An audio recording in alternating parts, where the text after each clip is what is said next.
Hazreti Peygamber'i anlama ve sünnetini yaşama mevlid etkinlikleri mesajımız. Bismillahirrahmanirrahim.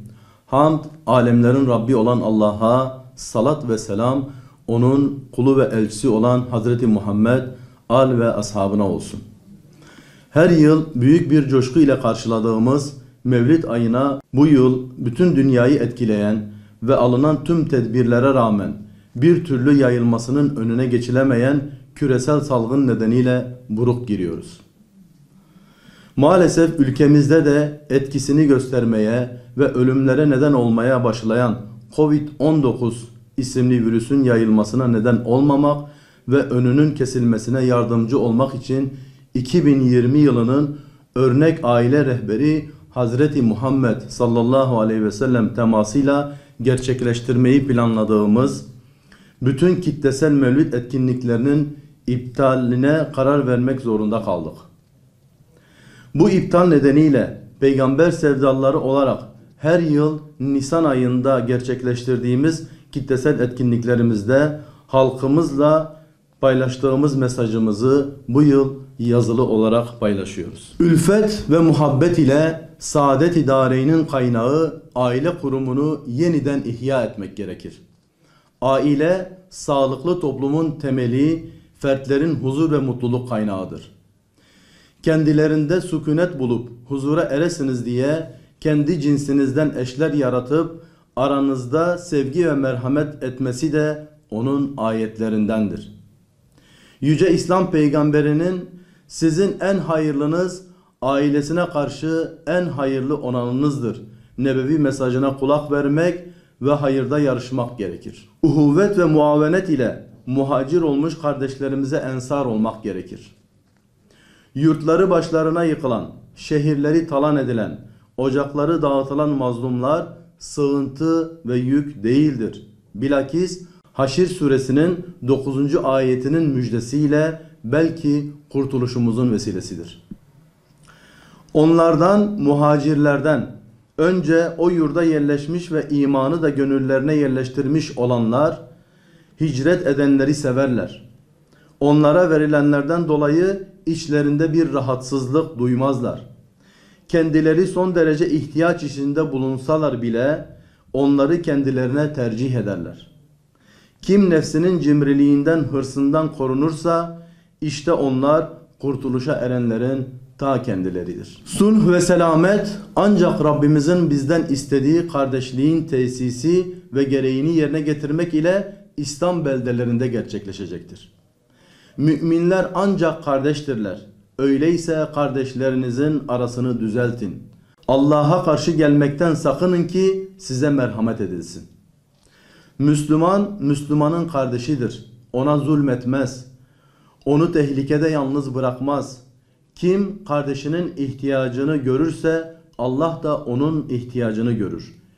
Kim bir Müslümanı bir sıkıntıdan kurtarırsa Allah da o sebeple onu kıyamet gününün sıkıntısından kurtarır. Kim bir Müslümanı örterse Allah da onu kıyamet günü örter. Hiçbir anlaşma, bireysel maslahat, uluslararası ilişkiler, zalimleri ve İslam düşmanlarını Müslüman kardeşlerine tercih etme hakkını bizlere vermez.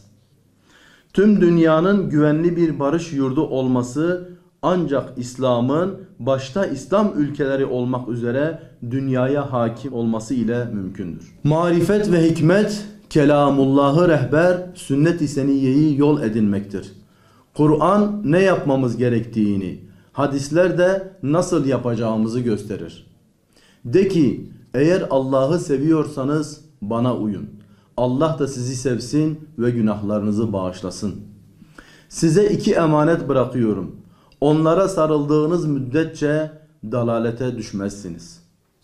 Karanlığın kol gezdiği, batıl ideoloji ve yolların fikriyatımızı körelttiği bir çağda marifet, inanç, düşünce, fikir ve duruşumuzu Kur'an'a uydurmaktır.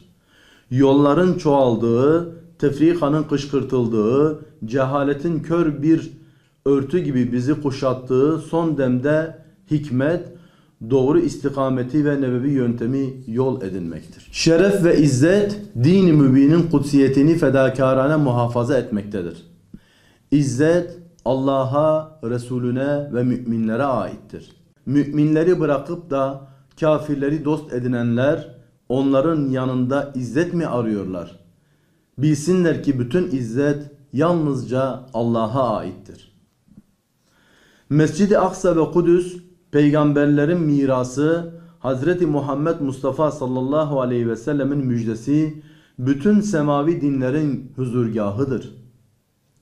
Beytül Makdis, Selahaddin Eyyubi'nin rüyası, Müslümanların ilk kıblesi, izzeti ve onurudur. Kudüs davası, Müslümanlar için vazgeçilmez itikadi bir meseledir. Kudüs sevdamız, tüm hesaplardan bağımsız, şerefli bir duruşun nişanesidir. Emperyalist güçlerin 100 yılın anlaşması adıyla tedavüle sokmaya çalıştıkları sözde barış planı, 100 yılın yıkım ve ihanet antlaşmasıdır. Ve şerefli Müslümanların nezdinde yok hükmündedir.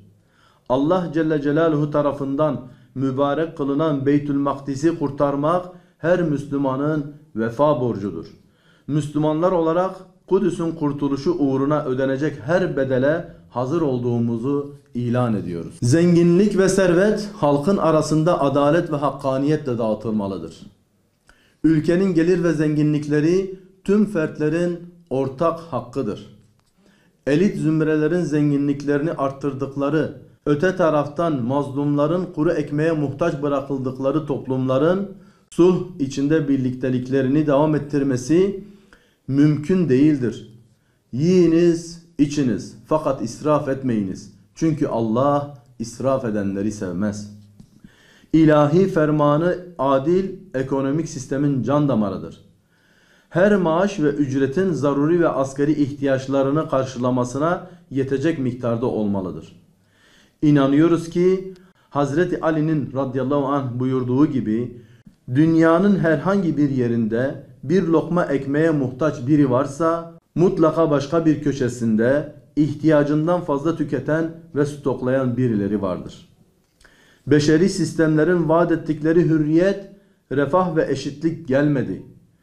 Fakirleri daha fakirleşti. İnsanlar artık kendi memleketlerinde bile hürriyetten mahrum kaldı.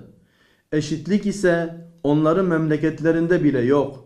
Hırsızlık ve gaspın akla gelmedik yöntemlerini keşfedip talanlarını arttırdılar. Öyleyse bütün dünyaya dayattıkları mevcut iktisadi sistem terk edilmeli.